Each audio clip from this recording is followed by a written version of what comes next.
Nah, pasal 299 yang di-print sama Pak Jokowi itu, yang di-print kan cuma satu ayat.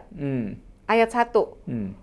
Memang di situ dikatakan presiden mempunyai hak untuk berkampanye. Tapi ya kita kan orang belajar hukumnya ngerti ya, bahwa kalau baca undang-undang nggak bisa satu ayat. Kalau kita baca keseluruhan pasal 299 ada 3 ayat, terus digabungkan dengan pasal 301, akan jelas bahwa pasal itu maksudnya adalah untuk presiden petahana yang berkampanye untuk dirinya sendiri. Dampaknya secara politis adalah ini menguatkan situasi bahwa pemilu kali ini memang tidak baik-baik saja, ada hukum yang dibengkokkan. Tapi yang kedua juga secara hukumnya ini yang jadi masalah. Karena betul ini hanya dalam tanda kutip putusan etik sehingga tidak punya implikasi langsung pada penetapan Gibran Prabowo sendiri. Jadi kalaupun mau secara hukumnya masih harus ada jalan yang ditempuh untuk membatalkan penetapan, misalnya ke Bawaslu. Atau nanti kalau timnya para paslon lain mau menggunakan ini sebagai alat bukti untuk perselisihan hasil pemilihan umum nanti di MK, ya sangat kuat pasti. Menteri yang bukan timnya paslon itu melakukan kampanye. Dan kampanyenya nyata karena kan zaman sekarang nggak mungkin kita sembunyikan divideokan, bahkan masuk media juga kok, bukan hanya divideokan. Ketika misalnya orang-orang yang sebenarnya bukan tim kampanye, kemudian mengkampanyekan paslon-paslon secara terbuka. Nah itu kan sebenarnya tidak beretika, karena dia ya bahkan melanggar hukum sebenarnya tapi kan nggak ada tindak lanjut.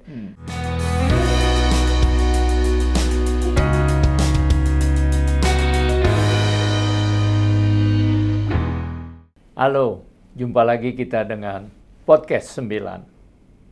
Tegakkan hukum, berikan keadilan.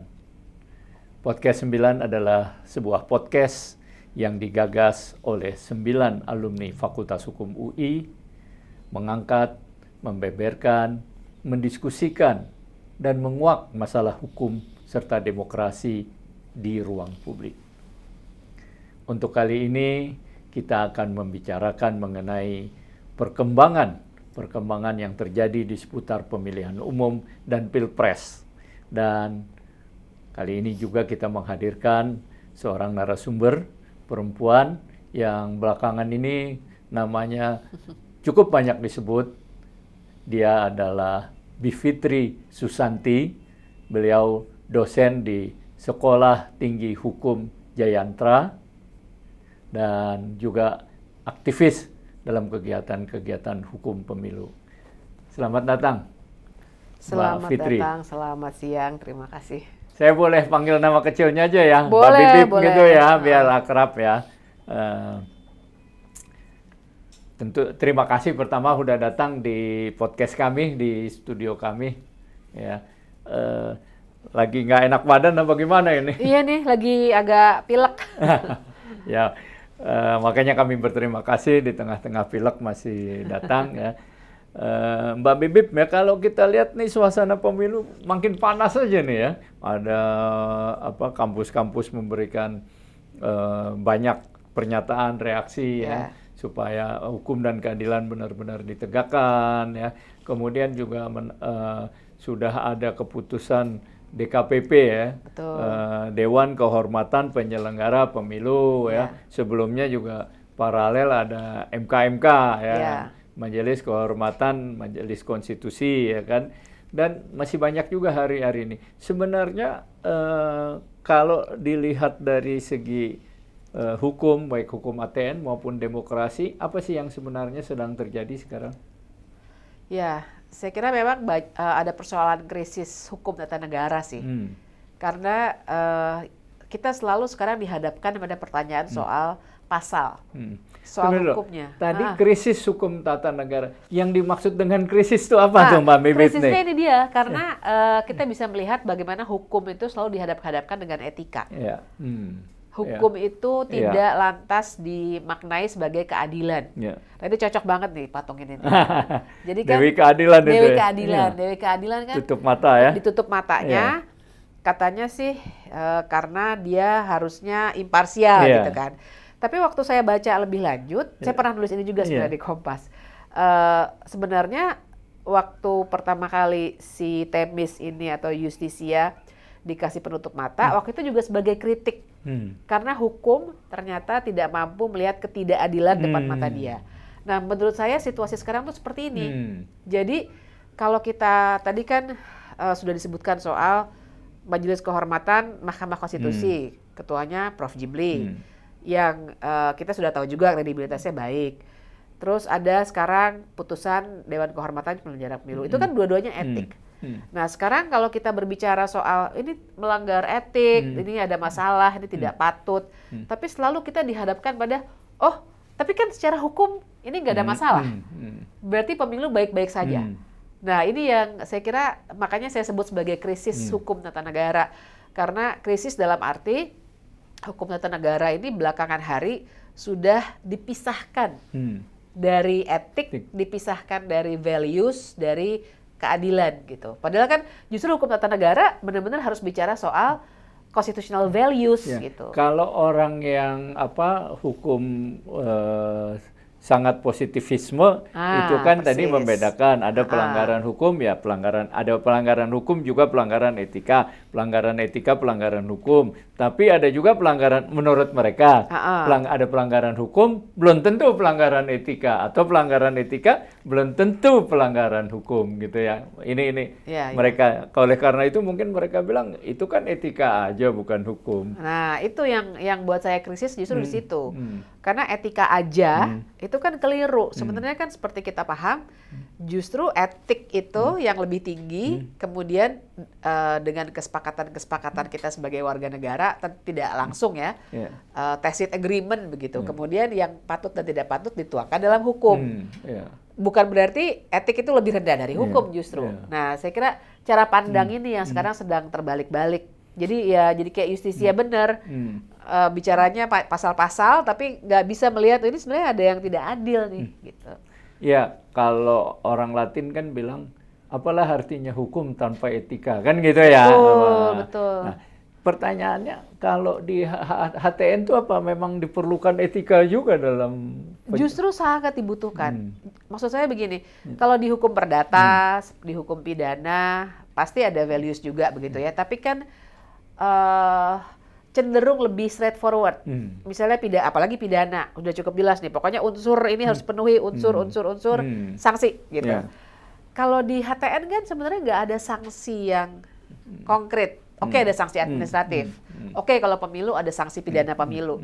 Tapi misalnya presiden berperilaku tidak patut, kan tipis dengan presiden melanggar hukum. Karena dia punya jabatan. Nah, karena itu nilai etiknya harusnya sangat kuat di situ. Misalnya kita bilang, wah DPR sama presiden misalnya ya, nggak boleh saling menghina misalnya gitu. Oke, kalau menghina terus sanksinya apa? Ya memang nggak ada kan gitu. Tapi adalah suatu nilai-nilai ketatanegaraan yang harusnya menuntun mereka bahwa harus dijaga relasi antara presiden dengan DPR misalnya seperti itu. Jadi Anda nggak setuju ya kalau etik dibedakan dengan hukum gitu? Dia malah lebih tinggi daripada hukum. Ya. Waktu saya membuat ya salah satu konseptor utama namanya standar kompetensi wartawan. Oh iya. Itu kan diuji untuk jadi kalau lawyers ada ujian avokat, di wartawan sekarang ada. Nah yang paling dasar itu adalah masalah teknikal. Ya jadi seorang wartawan harus tahu teknikal. Yang kedua knowledge.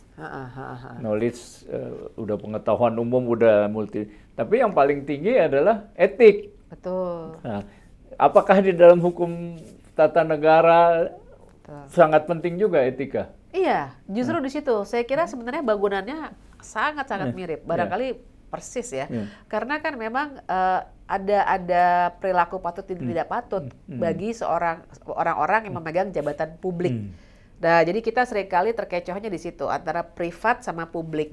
Apa yang tidak patut menurut warga negara biasa buat seorang yang memegang jabatan publik, apalagi presiden, menteri dan lain sebagainya, dia punya tanggung jawab publik karena dia memang kalau elected officials kayak presiden ya dia dipilih, artinya dia memegang amanah dari kita. Kalau menteri pun dia tidak dipilih, dia ditunjuk dengan mengemban amanah publik juga esensinya.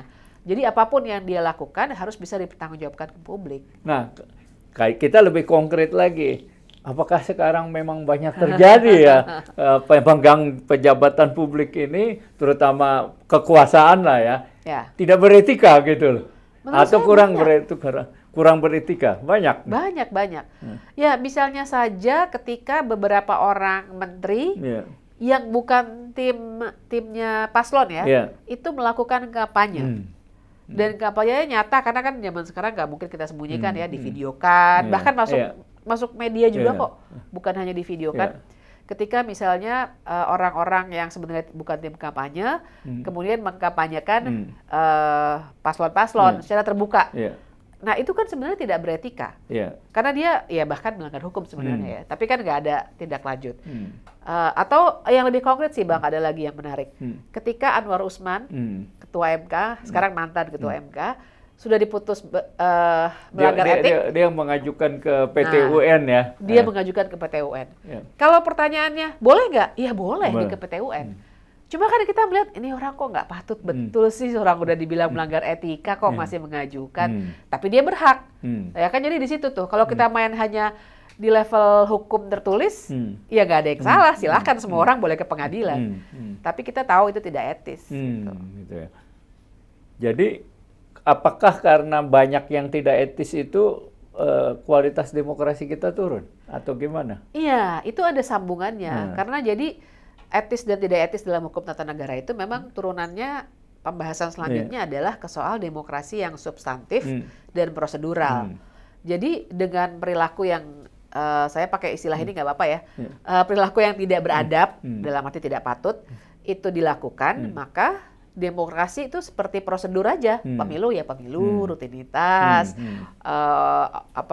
sidang DPR bikin undang-undang, sidang biasa rutinitas, tapi nggak digali etiknya. Dalam arti harusnya secara etik DPR kalau bikin undang-undang ya harus partisipatif. Ya masa sih semua hal gara-gara kita udah nyoblos, terus kita bisa menganggap bahwa semua hal anggota DPR itu benar-benar mewakili kita, kan bukan begitu konsepnya.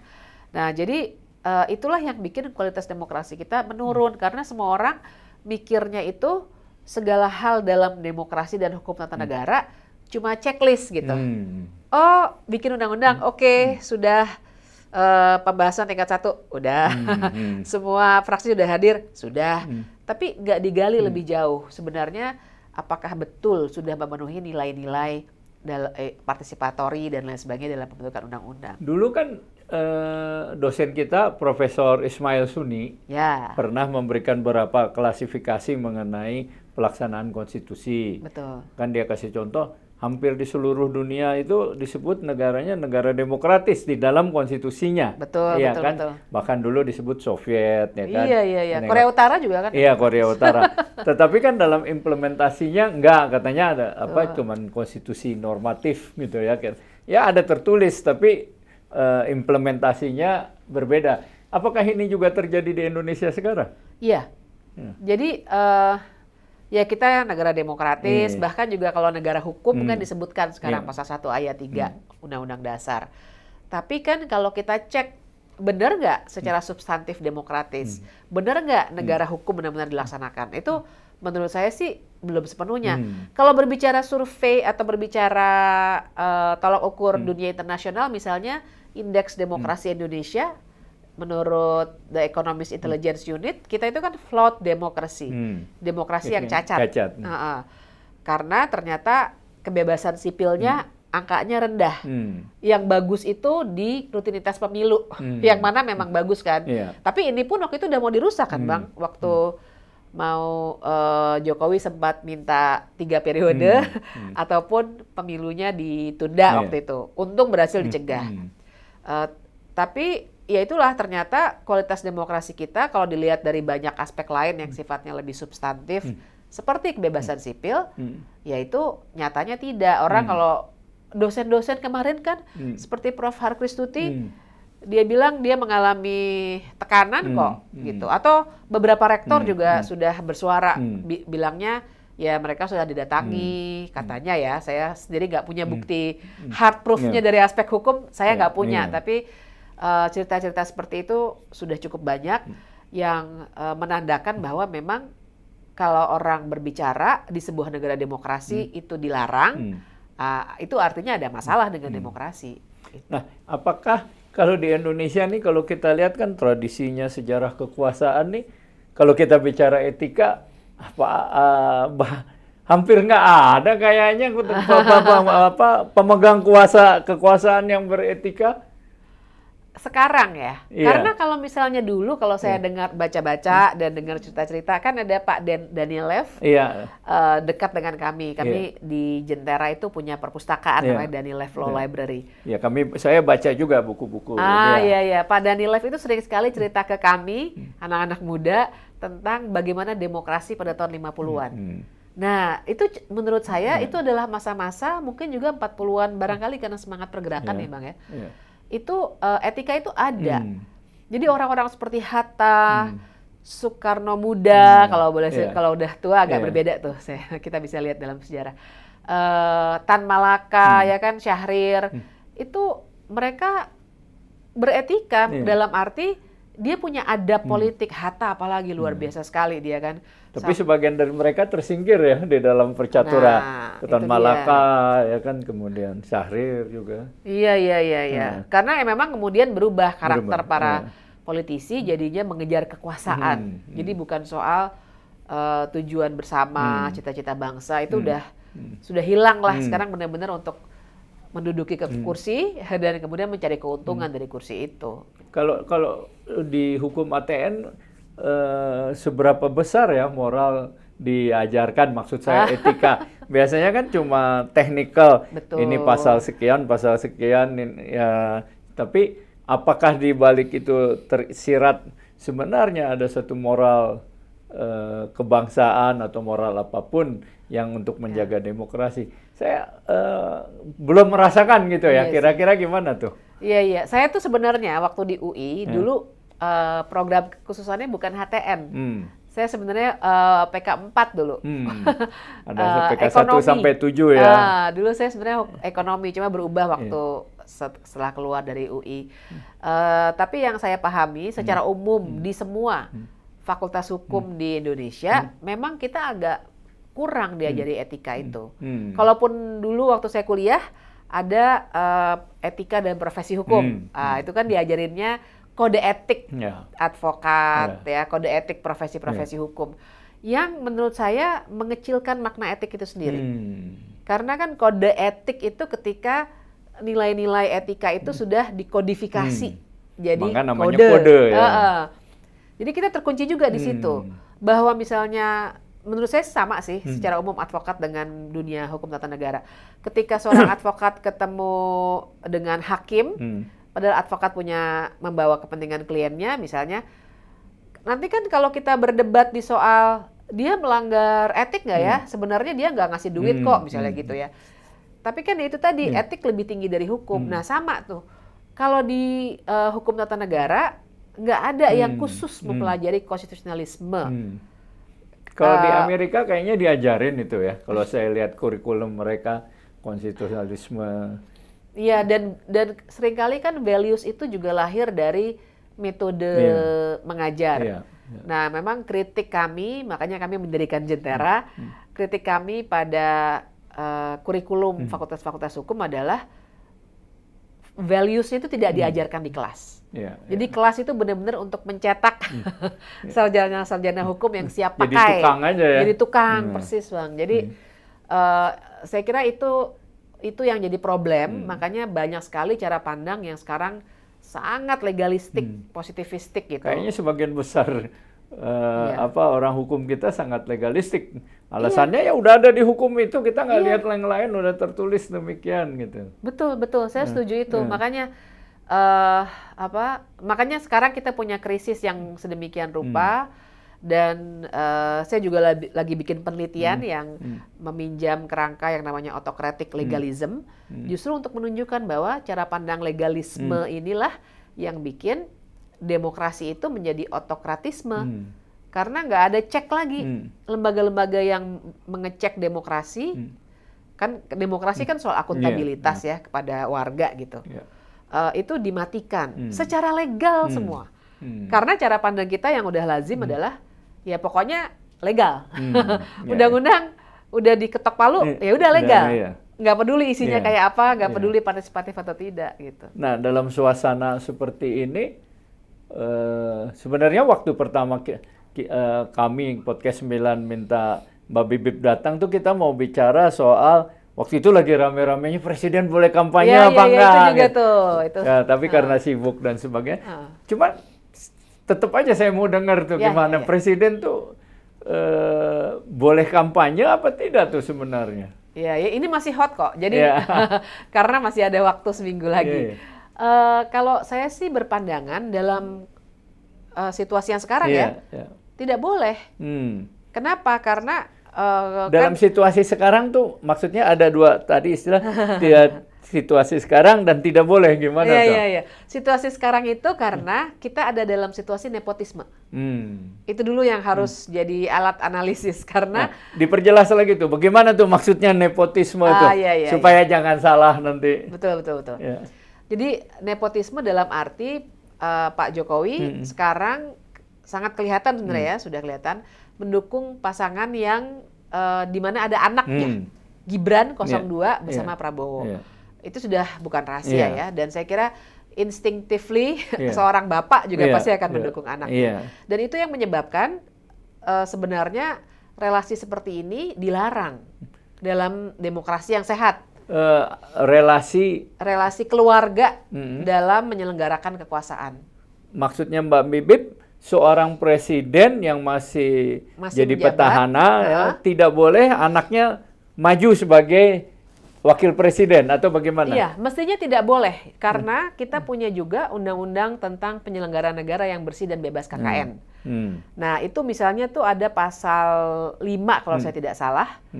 Saya lupa angka berapa, saya kira angka 4 atau angka 7 yang mengatakan bahwa semua penyelenggara negara termasuk presiden tidak boleh membuat kebijakan-kebijakan yang menguntungkan keluarganya. Nah, itu jelas sekali di situ. Bahkan ada sanksi pidananya kalau itu.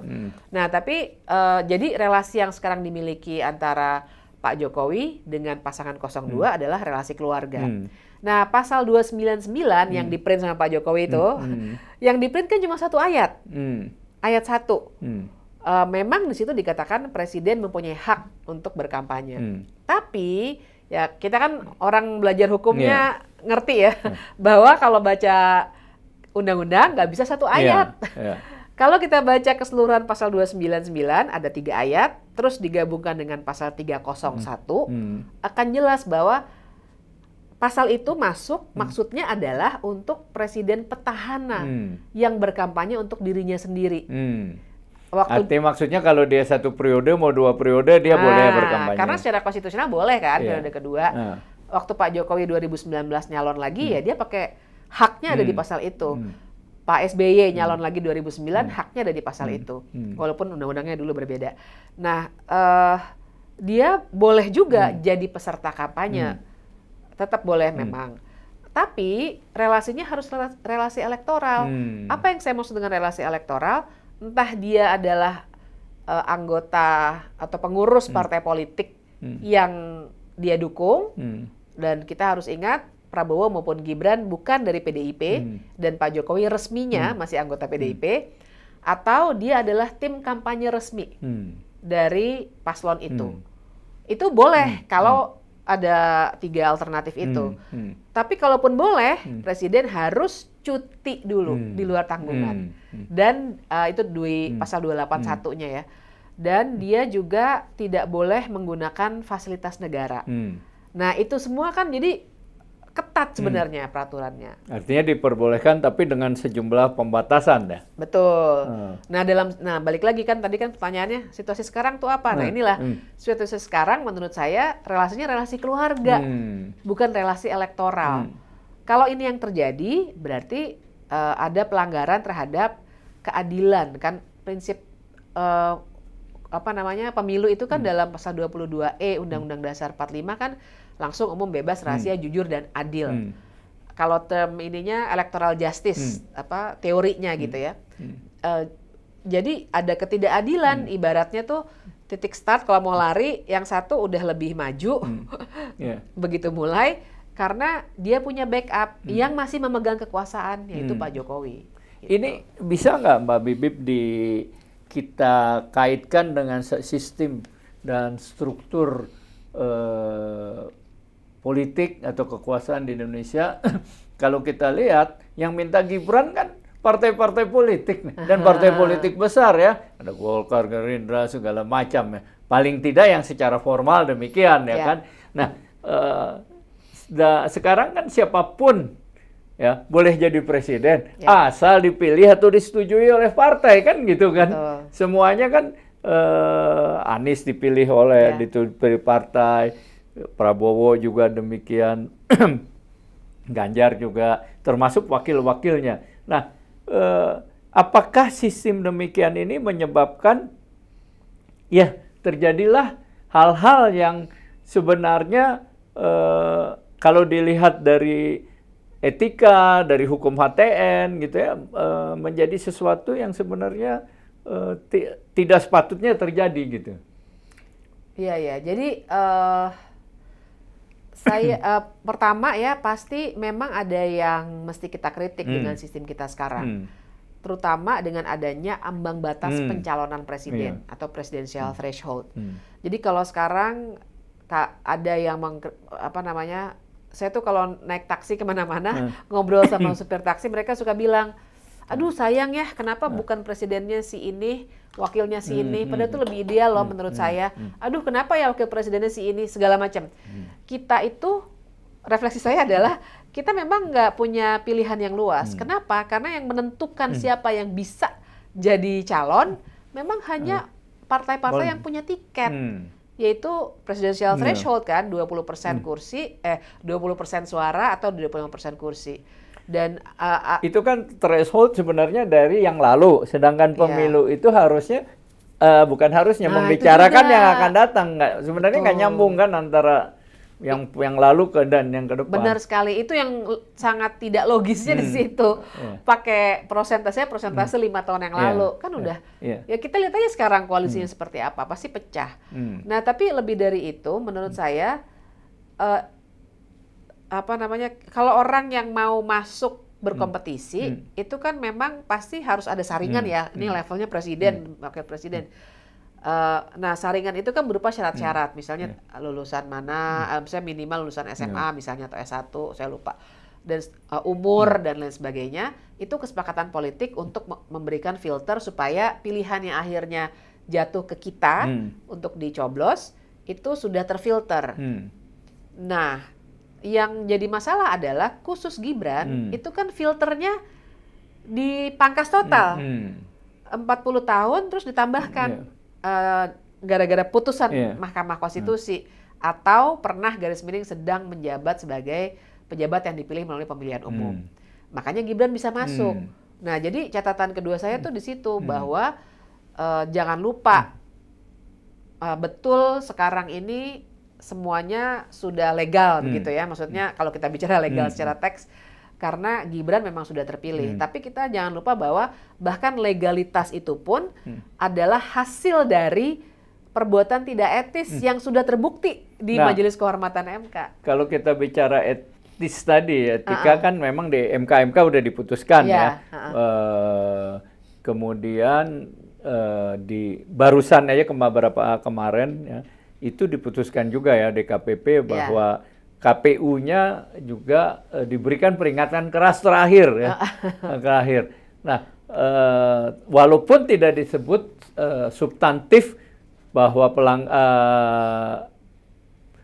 pencalonan Gibran melanggar hukum tidak disebut dan juga tidak disebut tidak etis. Yang disebut adalah SOP-nya, ya kan? Tidak. Nah, pertanyaan saya, apa sih dampak dari 2 kali ini sebenarnya terhadap kemungkinan dari pencalonan Gibran menghadapi hal ini? dari hukum tata negara. Iya, dari aspek hukum lagi-lagi kita akan berdebat lagi di soal teksnya. Dan ini kan persis sama seperti putusan MK kan sama-sama majelis kehormatan kan, sama-sama dewan etiknya gitu.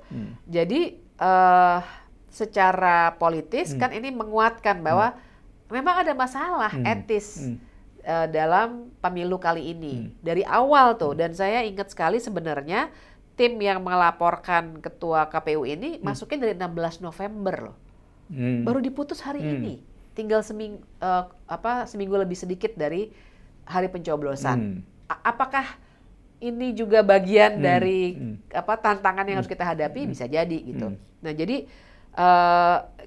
dampaknya secara politis adalah ini menguatkan situasi bahwa pemilu kali ini memang tidak baik-baik saja, ada hukum yang dibengkokkan. Tapi yang kedua juga secara hukumnya ini yang menjadi masalah. Karena betul ini hanya dalam tanda kutip putusan etik. Sehingga tidak punya implikasi langsung pada penetapan Gibran Prabowo sendiri. Jadi kalaupun mau secara hukumnya masih harus ada jalan yang ditempuh untuk membatalkan penetapan. Misalnya ke Bawaslu. Atau nanti kalau timnya para paslon lain mau menggunakan ini sebagai alat bukti untuk perselisihan hasil pemilihan umum nanti di MK, ya sangat kuat pasti. Kalau ada yang menggugat, nih kan berdasarkan pertimbangan-pertimbangan etik ini kami misalnya, kami orang yang menggugat bukan kami Podcast 9. Ada yang menggugat misalnya meminta bahwa pencalonan Gibran itu didiskualifikasi. Mungkin nggak? Mungkin itu ke Bawaslu. Ya, artinya maksud saya kalau gugatannya sih mungkin, tapi keputusan membatalkan itu mungkin apa tidak? Saya sih sangat pesimis ya, karena KPU dan Bawaslu itu kan juga tidak bisa kita bilang sangat-sangat independen untuk memberikan putusan seperti itu. Ya lihat aja KPU-nya sudah nyata 3 kali tegur ya begitu-begitu aja. Bawaslu juga punya masalah-masalah struktural juga, bagaimana mereka dipilih dan lain sebagainya. Dan mereka juga dihimpit oleh fakta bahwa pemilunya sudah berjalan, tinggal seminggu lagi. Pasti ada himpitan, ada tekanan moral juga. Ini kita nanti disangka mengacaukan pemilu lagi, misalnya begitu ya. Nah, tadi kan mengenai sudah 3 kali ya di Bapak. Kan tapi terminologi keputusannya nih ya, yang pertama kalau nggak salah peringatan sangat keras ya. Keras sekali ya, peringatan keras sekali sangat. Kalau saya nggak salah sebenarnya yang pertama pun judulnya sudah peringatan keras terakhir. April 2023. Apa bukan yang sekarang aja? Yang pertama peringatan sangat keras, yang kedua peringatan keras, dan sekarang peringatan keras terakhir. Oh ya. Kalau saya baca sih judulnya peringatan keras terakhir, peringatan keras Oktober 2023 untuk keterwakilan perempuan. Sekarang peringatan keras terakhir. Tapi apapun itu, peringatan keras kalau sudah 3 kali, ya kayak SP3 kan, mesti dipecat nih. Tapi kan tidak. Berarti DKPP juga sudah kalau kita bicara dari HTN, kalau dipecat semua KPU nanti penyelenggaranya siapa ya? Digantikan KPU-nya. Oleh Presiden dan DPR. Karena mereka yang milih panitia seleksi, kemudian nanti ada sebenarnya tidak perlu menseleksi dari ulang, tapi ada daftar yang sudah ada, ya. Kemudian nanti DPR yang meresmikan. Jadi maksud saya kalau dipecat gitu, tidak akan terjadi kekosongan penyelenggaraan pemilu ya? Tergantung dari bagaimana nanti ini direspons ya, karena nanti kan berarti kita juga punya ketergantungan pada DPR secepat apa mereka merespons. DPR lagi ke dapil semua? Iya. Jadi memang ada situasi politik yang menjepit. Cuma kan pertanyaannya ya kalau gitu kenapa diputus sekarang? 16 November masuknya. Terus dari bulan 16 November itu saya ingat penetapan pencalonan proses ini semua dimulai akhir November. Kenapa nggak secepatnya diproses, misalnya begitu? Dari awal. Dari awal. Jadi itu kan diajukannya awal November ya? Pertengahan. Tanggalnya mesti dicek deh, tapi seingat saya pertengahan atau akhir November. Setelah pencalonan Gibran? Iya, jadi kan laporannya itu karena KPU tidak mengubah dulu peraturan KPU-nya, dia langsung memproses. Peraturan KPU-nya yang mengubah syarat umur itu terbit belakangan setelah semuanya diproses. Gitu. Nah, kalau kita lihat banyak sekali ya hingar-bingar dari pemilu. Dari segi HTN juga berarti HTN maksudnya hukum tata negara banyak lubang-lubangnya ya yang perlu banyak. kita perbaiki ya. Betul. Nah ini kan jadi soal lagi karena biasanya menjelang pemilu memang ada perubahan undang-undang. Kita boleh setuju, boleh tidak setuju. Tapi nyatanya kenapa itu terjadi? Biasanya ada evaluasi. Saya ingat sekali karena saya terlibat dalam prosesnya. Bawaslu yang periode lalu aja bikin evaluasi. 2019 tuh kesalahannya di mana, mana yang harus ditutup lubangnya.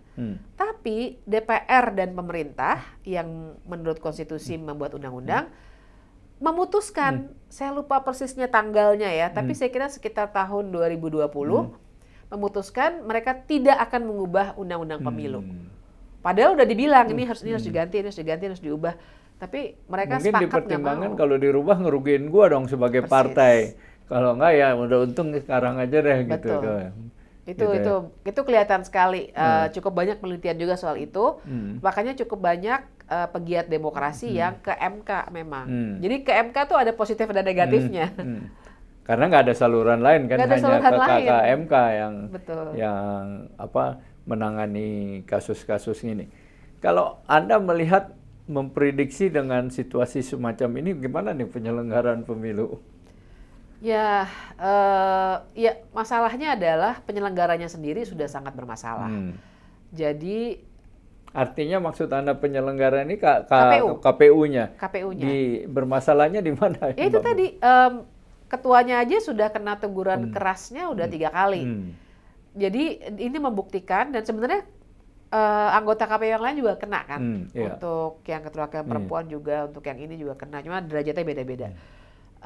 Artinya ada konfirmasi bahwa mereka tidak profesional dan tidak berintegritas. Nah, jadi kita bisa bayangkan pemilu apa yang akan dihasilkan kalau penyelenggaranya tidak profesional dan tidak berintegritas.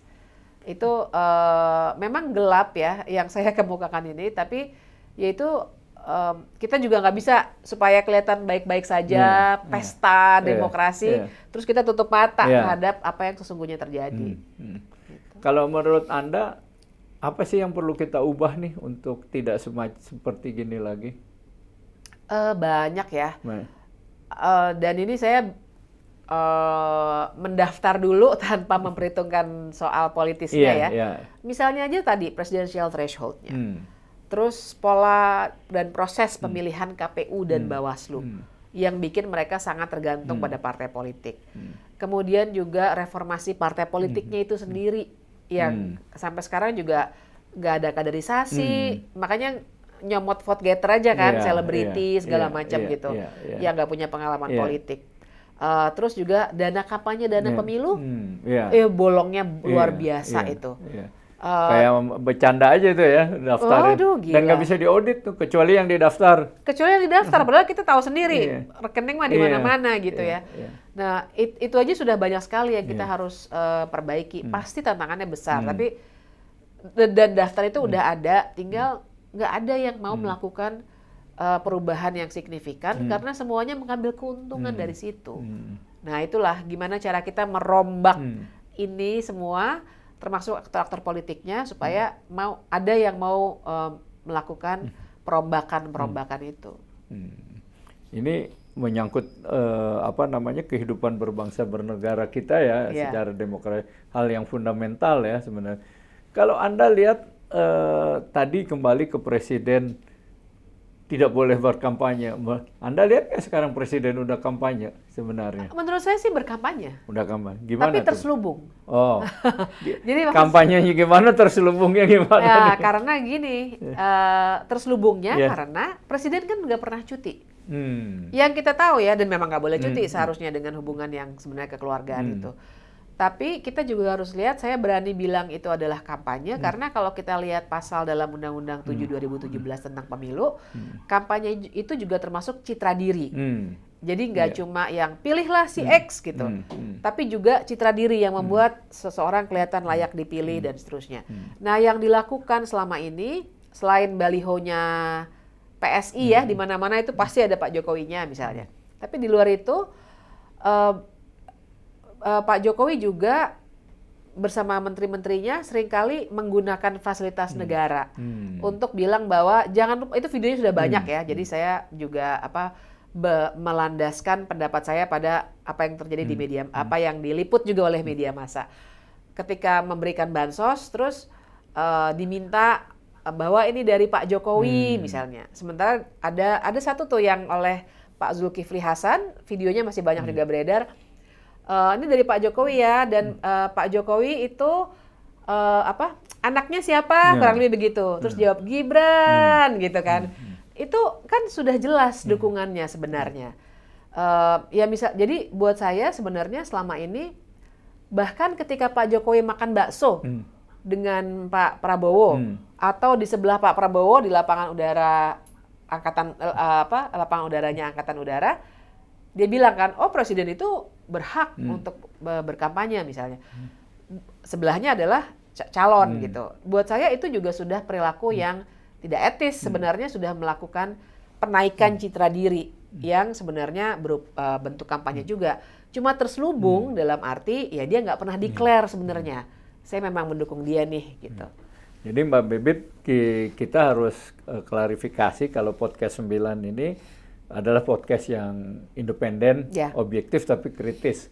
Jadi kalau soal pasangan mana yang mau dipilih rakyat terserah.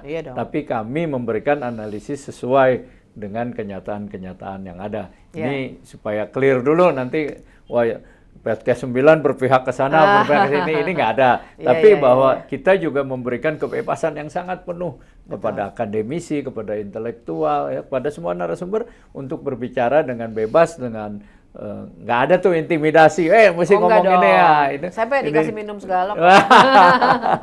Jadi ini klarifikasi. Semua narasumber gitu, silahkan aja. Dan kami sih berpendapat memang lalu lintas pemikiran ini adalah pasar ide, pasar gagasan yang akan membentuk kompetisi dan demokrasi yang lebih sehat gitu, Mbak Bibip. Betul.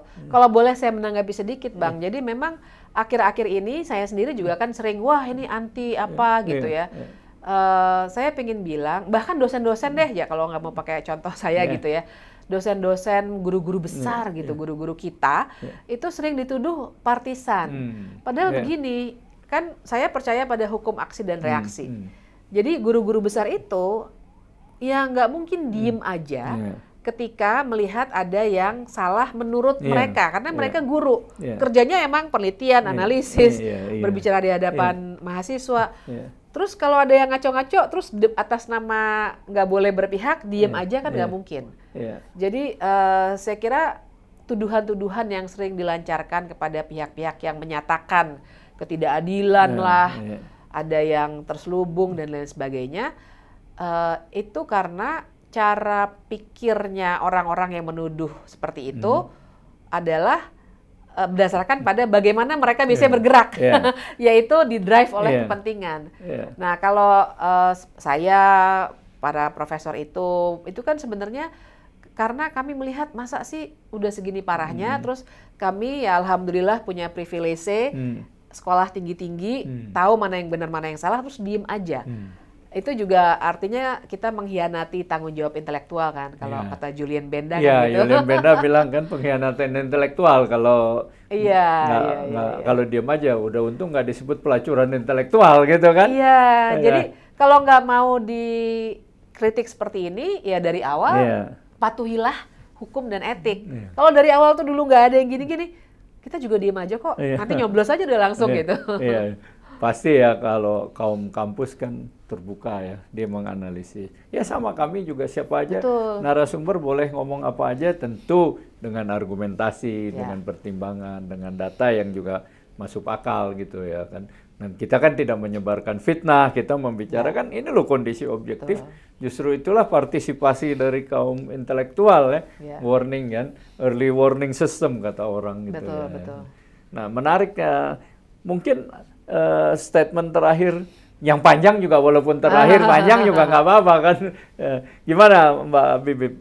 Iya, saya sih senang sekali diajak bicara seperti ini dan saya ingin menegaskan bahwa menurut saya kalau memang ada yang salah di hadapan kita, memang harus dinyatakan salah. Jangan sampai karena kita ingin semua kelihatan baik-baik saja, ada keriaan-keriaan yang harus dirayakan gitu ya, terus kita pura-pura nggak lihat gitu. Jadi jangan juga asal Bapak senang gitu. Iya. Asal gue dapat kekuasaan. Betul. Nah, perilaku itu sebenarnya yang menurut saya menghancurkan demokrasi lama-lama. Sama aja misalnya ada jalanan bolong, terus itu kan masalah struktural gitu. Tapi karena kita malu sama tamu, terus ditutupin aja pakai karpet dulu gitu. Mungkin hari itu akan berhasil. Tapi lama-lama bolongnya akan makin meluas gitu dan orang akan terperosok, mungkin meninggal di situ. Nah, jadi buat saya kalau kita berdiskusi seperti ini memang bukan dalam rangka menjelekkan orang, tapi membahas hukum dan keadilan yang sedang dirusak. Sebenarnya itu.